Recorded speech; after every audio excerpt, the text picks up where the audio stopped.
ఉగ్రదాడి కేసులో ఎన్ఐఏ కీలక పురోగతి సాధించింది. పెహల్గాం దాడిలో పాల్గొన్న ముగ్గురు ఉగ్రవాదులు పాకిస్తాన్ పౌరులే అని, వారు నిషేధిత ఉగ్రవాద సంస్థ లష్కర్-ఏ-తోయిబాకు చెందినవారే అని ఎన్ఐఏ నిర్ధారించింది. ఈ ఉగ్రవాదులకు ఆశ్రయం కల్పించిన ఇద్దరిని తాజాగా అరెస్ట్ చేసినట్టు తెలిపింది. పెహల్గాంకు చెందిన పర్వేజ్ అహ్మద్ జోదర్, బషీర్ అహ్మద్ జోదర్ ఉగ్రవాదులకు ఆశ్రయం, ఆహారం, సాయుధ వస్తువులు కల్పించినట్టుగా విచారణలో తెలిసింది. హిల్ పార్క్ ప్రాంతంలో దాడికి ముందు ముగ్గురు లష్కర్-ఏ-తోయిబా ఉగ్రవాదులకు ఉద్దేశపూర్వకంగా ఆశ్రయం ఇచ్చినట్టుగా ఎన్ఐఏ తెలిపింది. అక్రమ కార్యకలాపాల నిరోధక చట్టం సెక్షన్ 19 కింద ఈ ఇద్దరిని అరెస్ట్ చేశారు.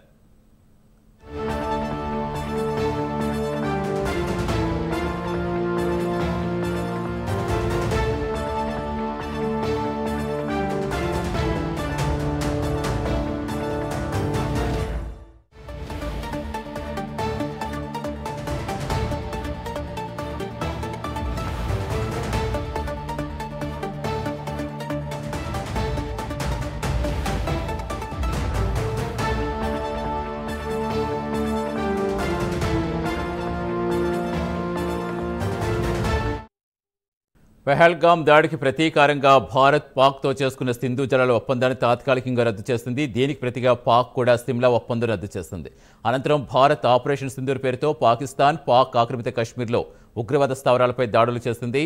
జమ్మూ కాశ్మీర్ నుంచి పాకిస్తాన్కు పారిపోయి అక్కడి నుంచి ఉగ్రవాద కార్యకలాపాలు నిర్వహిస్తున్న ఇద్దరు అరెస్టులను కోర్టు ఆదేశాలతో పోలీసులు సీజ్ చేశారు.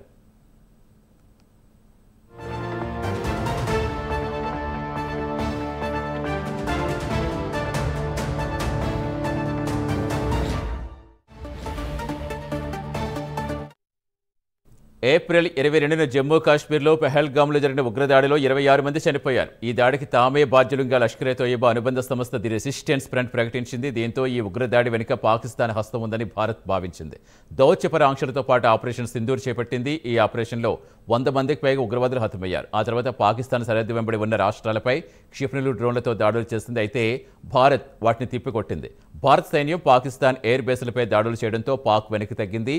ఇరు దేశాల మధ్య కాల్పుల విరమణ ఒప్పందం మే 10 జరగడంతో ఉద్రిక్తతలు క్రమంగా తగ్గుముఖం పట్టాయి.